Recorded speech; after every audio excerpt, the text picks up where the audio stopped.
Good morning to all. આજે study કરશું આપણે રૂથ સ્ટેબિલિટી ક્રાઇટેરિયા.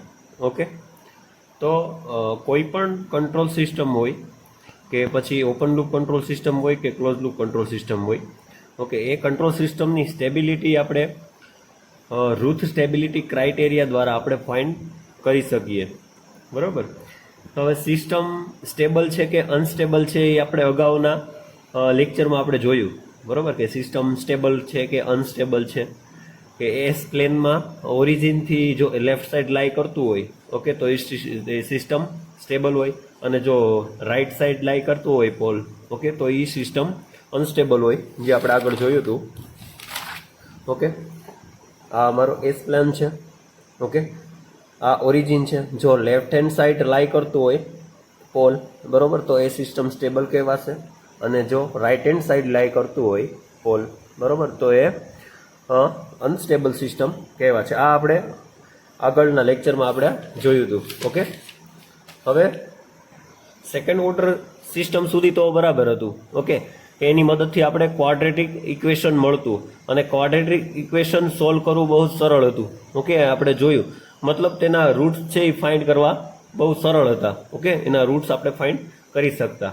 ઓકે, હવે જો કંટ્રોલ સિસ્ટમ બહુ જ હાઈ ઓર્ડરની હોય, ઓકે, વધારે પડતી જો હાઈ ઓર્ડરની હોય, એવા કેસમાં હાયર ઓર્ડર કંટ્રોલ સિસ્ટમની જો સ્ટેબિલિટી આપણે ફાઇન્ડ કરવી હોય, ઓકે, તો ત્યારે આપણે રૂથ સ્ટેબિલિટી ક્રાઇટેરિયાનો યુઝ કરશું. ઓકે, એટલા માટે રૂથ સ્ટેબિલિટી ક્રાઇટેરિયા સ્ટડી કરવું જરૂરી છે, અને આપણે રૂથ સ્ટેબિલિટી ક્રાઇટેરિયા ભણીશું. બરોબર, કેમ કે હાયર ઓર્ડરની જો સિસ્ટમ હોય તો એવા કેસમાં આપણે રૂથ સ્ટેબિલિટી ક્રાઇટેરિયા સ્ટડી કરવું પડશે.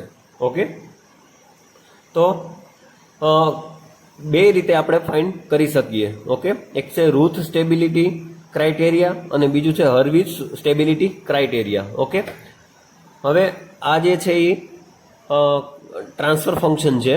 Okay, close loop control system માટે ટ્રાન્સફર ફંક્શન છે. ઓકે, આ એની ફોર્મ્યુલા છે. બરાબર, જે આપણે આગળના લેક્ચરમાં આપણે જોશું એ. ઓકે, હવે જે છે એ આ ક્રાઇટેરિયા જે છે, ઓકે, એ એની જે લિમિટેશન છે, ઓકે, એ આપણે જોઈએ. તો ફર્સ્ટ પોઈન્ટ જુઓ, આ જે ઇમ્પોર્ટન્ટ જે પોઈન્ટ છે એ તમને કહું તો use for higher order system. બરાબર, use for higher order system. બરાબર, જે આપણે જોયું કે રૂથ સ્ટેબિલિટી ક્રાઇટેરિયા જે છે, ઓકે, એ આપણે યુઝ કરશું કે હાયર ઓર્ડર સિસ્ટમ હોય ત્યારે. બરાબર. બીજો પોઈન્ટ છે mathematically test for stability.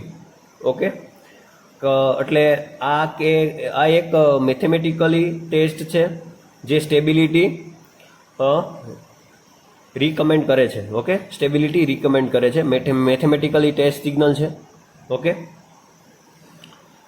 Third important point જોઈએ તો find stability but not relative stability. Find stability but not relative stability. Okay, તો આ રાઉથ સ્ટેબિલિટી જે મેથડ છે એ કોઈ પણ કંટ્રોલ સિસ્ટમની સ્ટેબિલિટી ફાઇન્ડ કરી શકીએ આની મદદથી, પણ બટ નોટ રિલેટિવ સ્ટેબિલિટી, એટલે કે એનો મતલબ કહેવાનો મતલબ એવો કે રિલેટિવ સ્ટેબિલિટી ફાઇન્ડ ના કરી શકીએ. ઓકે, રિલેટિવ સ્ટેબિલિટી એટલે શું? તો કોઈ પણ કંટ્રોલ સિસ્ટમ હોય, ઓકે, આપણી પાસે કોઈ પણ બે કંટ્રોલ સિસ્ટમ હોય, તો એમાં વધારે કઈ સિસ્ટમ સ્ટેબલ છે, ઓકે, તો એ શું થયું કે રિલેટિવ સ્ટેબિલિટી. ઓકે, મારી પાસે આ એક કંટ્રોલ સિસ્ટમ છે અને બીજી કંટ્રોલ સિસ્ટમ છે, આમાંથી વધારે કઈ સિસ્ટમ સ્ટેબલ છે, વધારે કઈ સિસ્ટમ બેમાંથી સ્ટેબલ છે, ઓકે, એનો મતલબ થાય રિલેટિવ સ્ટેબિલિટી. બરાબર. નેક્સ્ટ થર્ડ પોઈન્ટ જોઈએ, stability check for open loop transfer function and close loop transfer function. Okay, આનો મતલબ એમ થાય કે સ્ટેબિલિટી આપણે ઓપન લૂપ કંટ્રોલ સિસ્ટમની કાઢી શકીએ અને ક્લોઝ લૂપ કંટ્રોલ સિસ્ટમની પણ કાઢી શકીએ. ઓકે, હવે જો ઓપન લૂપ ટ્રાન્સફર ફંક્શનની જો સ્ટેબિલિટી ફાઇન્ડ કરતા હોઈએ, ઓકે, તો open loop transfer function consider કરવાનું. બરાબર, અને જો સ્ટેબિલિટી ક્લોઝ લૂપ કંટ્રોલ સિસ્ટમની જો ફાઇન્ડ કરીએ આપણે ક્લોઝ લૂપ માટે, ઓકે, તો ક્લોઝ લૂપ ટ્રાન્સફર ફંક્શન આપણે કન્સિડર કરવાનું રહેશે. ઓકે, 5th પોઈન્ટ જોઈએ, use characteristic equation for close loop control system stability. Okay, જો અગર તમને ઓપન લૂપ ટ્રાન્સફર ફંક્શન આપ્યું હોય, ઓકે, અને તમને એવું પૂછવામાં આવે કે ક્લોઝ લૂપ કંટ્રોલ સિસ્ટમની સ્ટેબિલિટી ફાઇન્ડ કરવી, ઓકે, કે ફાઇન્ડ કરવાનું કહે તમને, તો એવા કેસમાં કેરેક્ટરિસ્ટિક ઇક્વેશન ફાઇન્ડ આઉટ કરવું આપણે પડશે, બરોબર, કેરેક્ટરિસ્ટિક ફાઇન્ડ કરવું પડશે. ઓકે, એના બેઝ ઉપર જે રૂથ ક્રાઇટેરિયા જે છે એ યુઝ કરવું પડશે. ઓકે, રૂથ ક્રાઇટેરિયા યુઝ કરવું પડશે અને પછી ઓપન લૂપ કંટ્રોલ સિસ્ટમની સ્ટેબિલિટી રિકમેન્ડ કરી શકીએ આપણે. ઓકે, 6th પોઈન્ટ જોઈએ, તો use denominator as a polynomial equation for open loop transfer function open loop control system stability. Okay, હવે use denominator as a polynomial મતલબ કે આપણે ટ્રાન્સફર ફંક્શન આપ્યું હોય, ઓકે, ટ્રાન્સફર ફંક્શન આપણને ગિવન હોય, ઓકે, ત્યારે ટ્રાન્સફર ફંક્શનની ડિનોમિનેટરને આપણે કન્સિડર કરવાનું રહેશે, ડિનોમિનેટરને, બરાબર, તે ફાઇનલ પોલિનોમિયલ હશે. જો થર્ડ ઓર્ડર હોય તો થર્ડ ઓર્ડરની પોલિનોમિયલ ડિગ્રી રહેશે, અને જો હાયર ઓર્ડરની ડિગ્રી હોય, ઓકે, હાયર ઓર્ડર હોય તો હાયર ઓર્ડરની જે ડિગ્રી છે એ પોલિનોમિયલ ડિગ્રી રહેશે.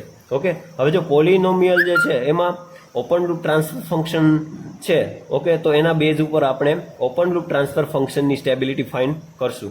અને જો ક્લોઝ લૂપ ટ્રાન્સફર ફંક્શન હોય, okay, close loop transfer function હોય તો એના બેઝ ઉપર ક્લોઝ લૂપ ટ્રાન્સફર ફંક્શનની સ્ટેબિલિટી આપણે ફાઇન્ડ કરશું. ઓકે, તો આ જે પોઈન્ટ હતા એ બધા ઇમ્પોર્ટન્ટ પોઈન્ટ હતા રૂથ સ્ટેબિલિટી ક્રાઇટેરિયા માટે, બરોબર. પછી all terms should have same sign if root is have been left hand side.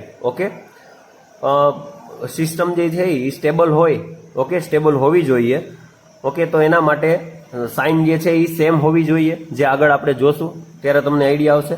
અને all the power of s must be present. Okay, એ પણ એક લિમિટેશન છે. તો આ બધી લિમિટેશન હતી, તમને એક્ઝામમાં પૂછે લિમિટેશન તો તમારે આ બધું લખવાનું રહેશે, બરાબર.